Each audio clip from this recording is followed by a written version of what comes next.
Très bien, alors sans plus attendre, on fait la transition. Bonjour, mon nom est Pierre Ackman, je suis l'adjoint de l'ambassadrice Hélène Boudleguer à Thiéda. Je suis accompagné de Sylvia Spahn, notre consul ici à l'ambassade de Suisse à Bangkok. Et on va essayer de vous faire un petit résumé des informations opérationnelles qui sont ressorties de cet entretien entre le vice-premier ministre Anutin Charnvirakul et notre ambassadrice sur le sujet essentiellement de Covid et la situation aussi des étrangers ici en Thaïlande. Grüezi, guten Abend miteinander. Mein Name ist Sylvia Spahn. Ich bin die Chefin der konsularischen Dienstleistungen hier in Thailand, Bangkok, und neben mir sitzt Pierre Hagman, Stellvertreter der Botschafterin hier in der Botschaft in Thailand. Wir machen eine kleine Übersetzung des Vortrags, das jetzt die Botschafterin Hélène Boudleguer-Artida zusammen mit dem Vizepremierminister und Gesundheitsminister Herr Anutin gehalten hat über die Covid-Situation in Thailand. L'entretien a été structuré sur différents thèmes que nous avons identifiés sur la base de toutes les questions, commentaires que vous nous avez envoyés sur ces 2 dernières semaines. On a reçu en fait plus d'une centaine de questions. Merci beaucoup de votre intérêt.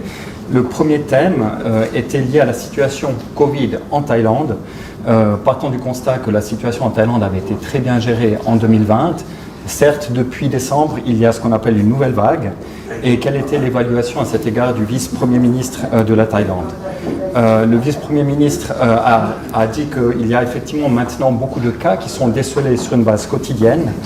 Cela est essentiellement dû au fait qu'il y a une politique de tests très active qui est effectuée dans les provinces qui sont identifiées comme étant un peu l'épicentre de cette deuxième vague.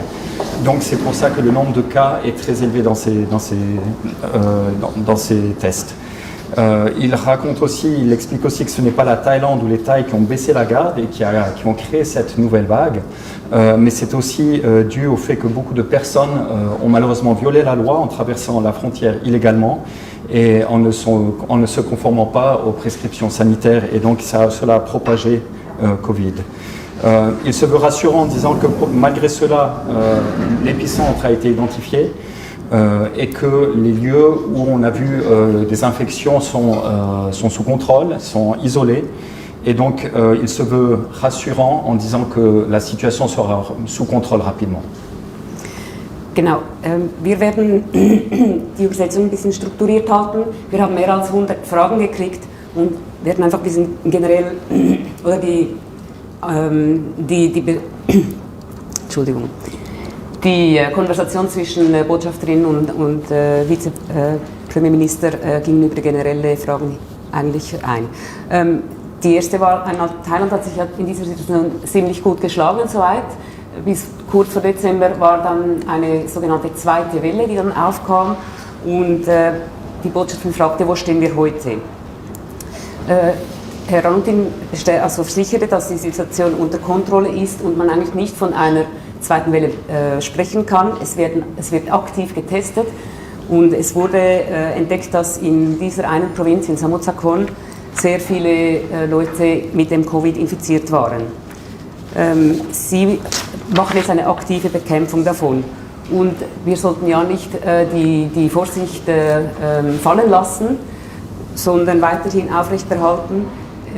Das ist nicht Infizierungen, die innerhalb eigentlich stattgefunden haben, sondern das waren eben unglücklicherweise Leute, die illegal ins Land reingekommen sind und sich in einem Cluster eben dann infiziert haben und alle weiteren Leute davon auch infiziert haben. Ja. Merci beaucoup. Deuxième gros thème qui préoccupe bien entendu la communauté suisse, c'est toute la question de la vaccination, les vaccins.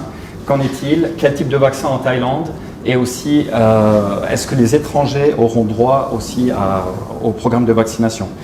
Message positif et très bonne nouvelle de cet entretien entre l'ambassadrice et le vice-premier ministre. Le vice-premier ministre a dit qu'il a tout à fait eu l'appui de sa hiérarchie, de son premier ministre, en disant que chacun résidant de manière légale en Thaïlande a le droit à être vacciné.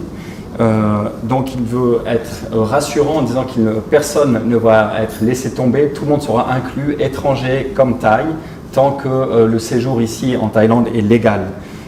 Il dit bien entendu qu'il y aura une catégorisation qui devra être faite suivant aussi les régulations et les standards de l'OMS que l'on connaît. C'est d'abord donc les travailleurs dans le milieu médical, qui sont particulièrement exposés, qui pourront bénéficier d'une vaccination, etc. Et puis chez les étrangers, bien entendu aussi, il a aussi mentionné que si des personnes souffraient de certaines conditions médicales, cela les plaçait aussi dans des catégories qui pourraient bénéficier d'une vaccination anticipée. Bien entendu, c'est encore pour l'instant trop tôt d'avoir un calendrier. On n'a pas encore d'informations précises à cet égard. Mais donc le message principal, bonne nouvelle, les étrangers en Thaïlande auront droit aussi à être vaccinés. Ensuite, une question qui était liée à quel type de vaccin sera disponible ici en Thaïlande. Pour l'instant, la Thaïlande a commandé essentiellement le vaccin AstraZeneca. On attend pour juin la première livraison, d'après le vice-premier ministre. Bien entendu, la Thaïlande est ouverte à d'autres vaccins, mais cela dépend en grande partie aussi des producteurs de vaccins qui doivent s'enregistrer ici en Thaïlande et soumettre une demande.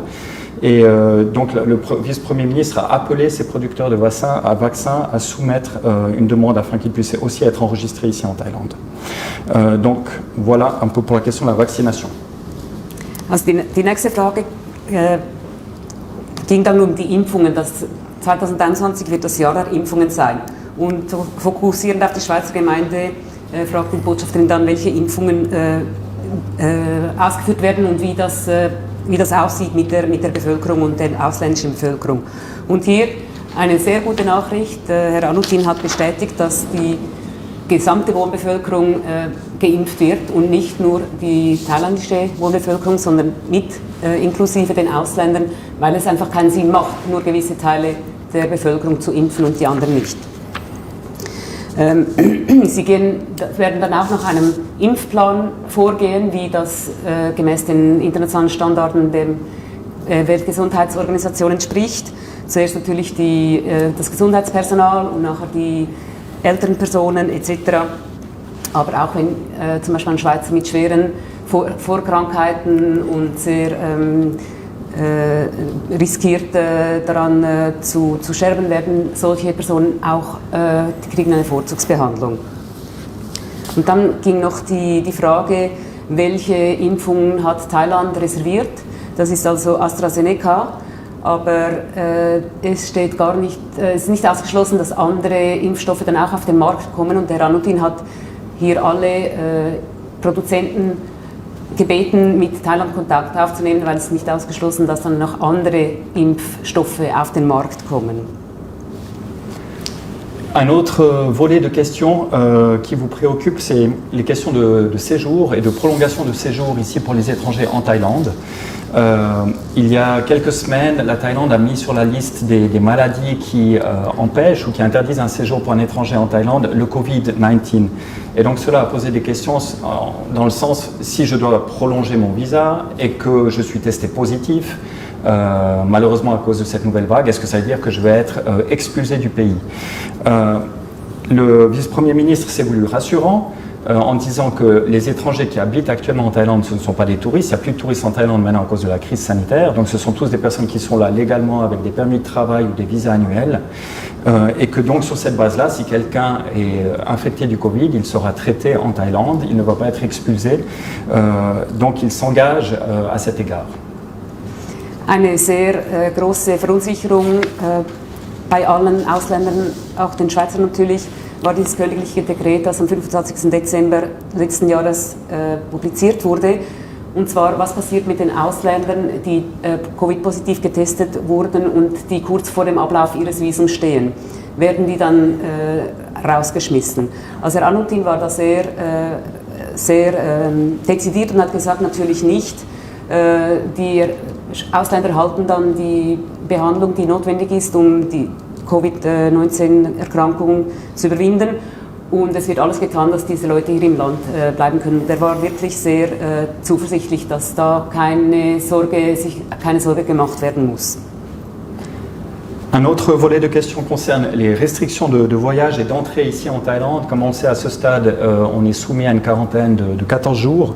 Maintenant, avec l'arrivée du vaccin, beaucoup d'entre vous se posent la question, est-ce qu'on sera équipé d'un passeport vaccin qui nous permettrait d'éviter une quarantaine ou de bénéficier d'une quarantaine réduite ou de différentes conditions à l'avenir pour rentrer en Thaïlande? À ce stade, le vice-premier ministre dit que ce sont des questions importantes qui vont venir, mais bien entendu, elles doivent être encore examinées.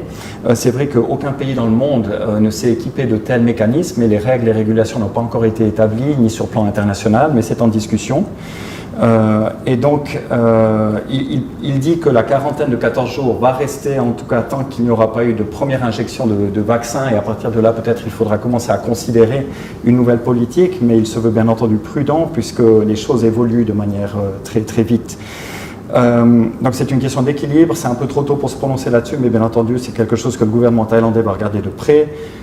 Il y a aussi une approche qu'on appelle de bulles, ce qu'on appelle les bubble programmes, que la Thaïlande a essayé de mettre en place ces derniers mois avec d'autres pays qui ont des taux de Covid et d'infection relativement bas, qui permettraient à certains hommes d'affaires, par exemple, qui viennent pour un but très spécifique ici en Thaïlande, visiter une usine, un ingénieur qui doit réparer une machine, qu'il pourrait être soustrait à cette quarantaine ou avoir une quarantaine réduite s'il a un programme fixe et que durant son séjour, il soit vraiment bien accompagné.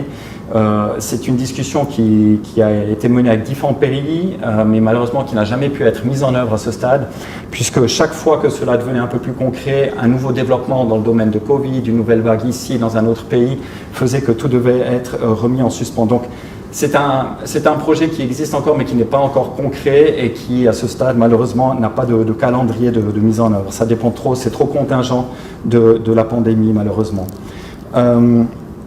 L'ambassadrice a aussi mentionné que la population thaïlandaise qui souhaite voyager en Suisse peut entrer en Suisse sans être soumise à la quarantaine. Et elle a exprimé son espoir que bientôt, une fois que la population suisse, peut-être d'ici la fin de l'été, sera majoritairement vaccinée, pourrait aussi bénéficier d'une exemption de quarantaine ici en Thaïlande, ou en tout cas de conditions favorables. Mais le vice-premier ministre a dit que c'est bien entendu trop tôt, mais se réjouirait qu'une telle solution soit faisable. Il a réitéré le besoin de la Thaïlande d'avoir des hommes d'affaires et des touristes étrangers dans ce pays pour l'économie, et bien entendu aussi des hommes d'affaires et des touristes suisses. Et donc il se réjouit de pouvoir les accueillir à nouveau dans ce pays. Et il a aussi tenu à rappeler que même si les conditions d'entrée en Thaïlande sont strictes avec cette quarantaine obligatoire, ce ne sont pas non plus les plus sévères si on compare sur le plan international. On a d'autres pays dans la région, il a mentionné notamment la Nouvelle-Zélande, qui a encore des conditions beaucoup plus strictes pour entrer dans ce pays-là. Genau. Eine wichtige Frage, die immer wieder kam, auch ist, wenn ich mit einer Impfung dann geimpft bin und nach Thailand reisen möchte, muss ich dann weiterhin in Quarantäne oder nicht?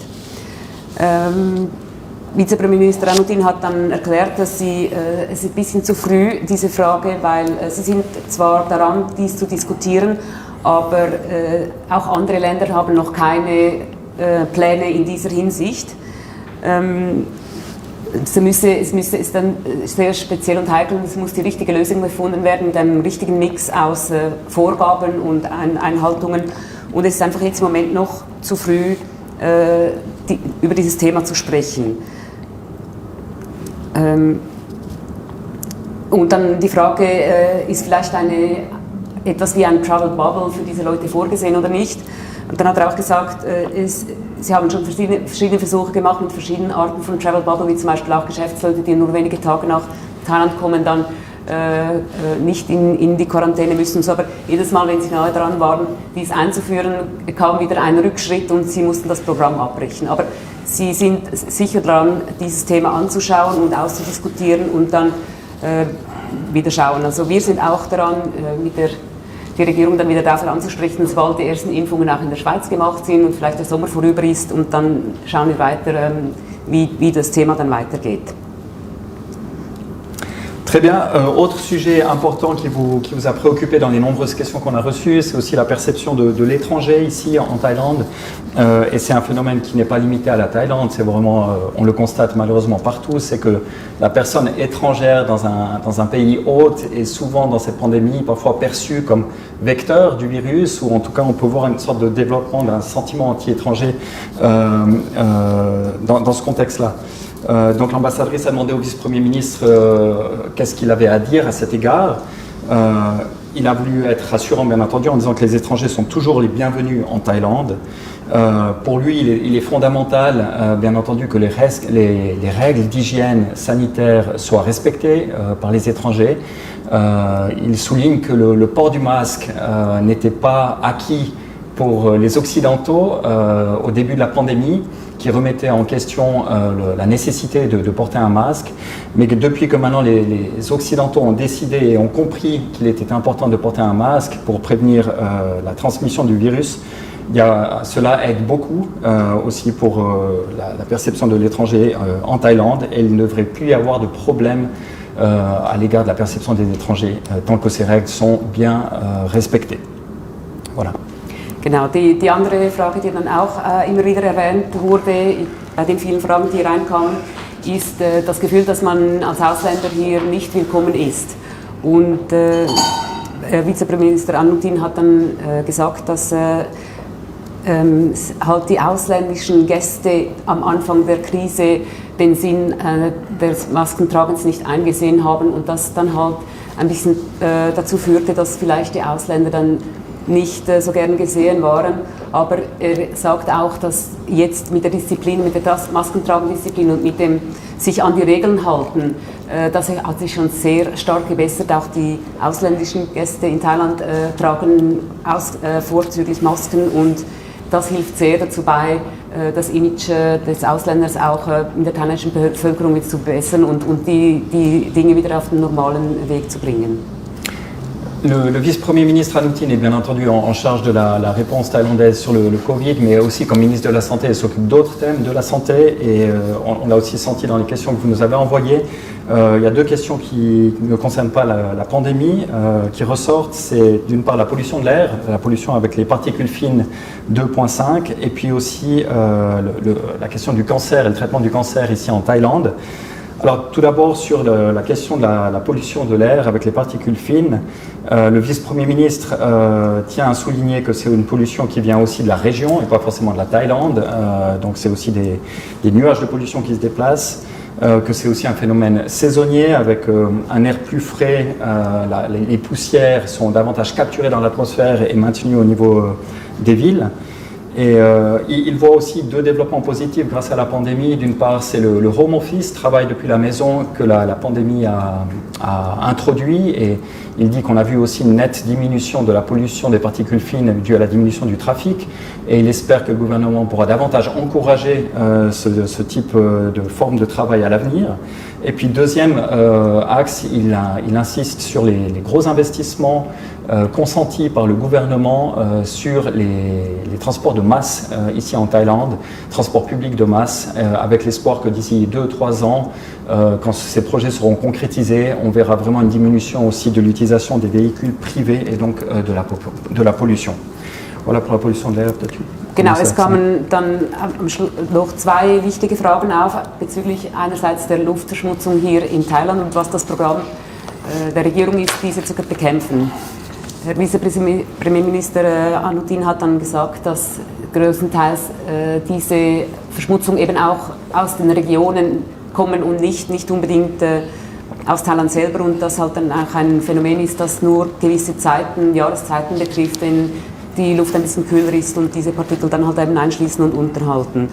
Aber auch das Covid-19-Phänomen hat zwei gute eigentlich Produkte gebracht. Das eine ist das Homeoffice. Viele Leute sind zu Hause geblieben, haben von zu Hause aus gearbeitet und deshalb war es auch weniger Verkehr und das hat auch dazu beigetragen, dass halt die Luftverschmutzung dann geringer war. Und das Zweite ist, Thailand hat sehr stark in die öffentlichen Verkehrsmittel investiert und Massenverkehrsmittel finanziert und das in Zukunft hoffentlich dann eben sich auch so auswirkt, dass die Leute mehr diese öffentlichen Verkehrsmittel benutzen und nicht mehr mit dem Auto zur Arbeit gehen. Autre question de santé, donc le cancer, c'est la première cause de mortalité en Thaïlande. Le vice-premier ministre a souligné que le système de santé en Thaïlande permet à tout le monde de bénéficier d'un traitement contre le cancer. Il a aussi souligné que la Thaïlande venait d'acquérir 7 nouvelles machines de radiothérapie qui vont être disposées dans le pays à différents endroits dans des centres de traitement de cancer et donc qui devra améliorer la réponse thaïlandaise contre cette maladie. Et puis aussi, il a souligné que le service de santé national thaïlandais va aussi davantage couvrir toutes les questions de chimiothérapie à l'avenir. Et donc, il se veut optimiste par rapport à la qualité de la réponse thaïlandaise sur le traitement du cancer. Die andere wichtige Frage war, wie der größte Krankheits... La plus grande cause de mortalité. Genau, die größte Todesursache in Thailand ist der Krebs. Und was Thailand dagegen macht. Und er sagt, sie sind stark daran, das Gesundheitssystem zu stärken, auch in die Regionen auszulagern, dass die Leute nicht nur in die großen Städte reisen müssen, sondern das in der Nähe von ihrem Wohnort machen können. Sie haben auch groß investiert in 7 neue Radiotherapieanlagen und auch das Chemotherapiesystem sollte stark verbessert werden, sodass alle Leute von diesen Verbesserungen und Methoden dann profitieren können. Et en conclusion de cet entretien entre l'ambassadrice de Suisse et le vice-premier ministre a voulu souligner aussi l'ambition de la Thaïlande d'avoir un système de santé et des services de santé d'excellence pour tout le monde, y compris les étrangers.